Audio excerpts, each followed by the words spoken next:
Lil Fresh, c'est comment? Ça va? Ça va, alhamdulillah. Ok, hande ida hewti Dakar ga fi fijangol fambe ma wontirbe gabe mi anda taw ko no wawata hiwrade ben non. Min naɓe taw Sénégal, Dakar ɓe jarama.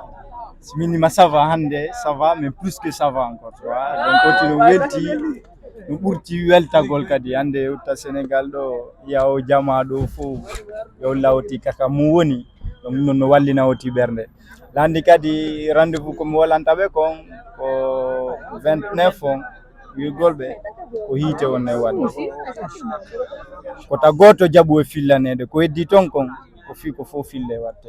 D'accord, hande non ɓawto men haccade ma ɗo mi anda ko no gaddoranda min ka valise ma to fiji buusi wona on laddori piiji laawotoɗi donc ɗo heɗinɗo laawo ta goto jaɓu samedi on o fillane ko numarɗa ko yewta famɓe ma ɓen kadi fayin ko ɓeytata ɗum komi yewta famɓe amen toujours ko remerciugol ɓe law weltaniɓe e jonnugol ɓe kadi courage mo kala ka jokki mo kala ka wontiri donc arayi.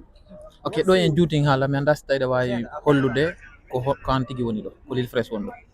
Mi woti walagol suñomo ko woni womi landomo ko wiyo hiɗa womi woɗɗo sedigal amen wota habbo Sénégal on jarama weldigal men gal ko happoma Sénégal no waywa alijanna si yariga ko hurulani dumiyata.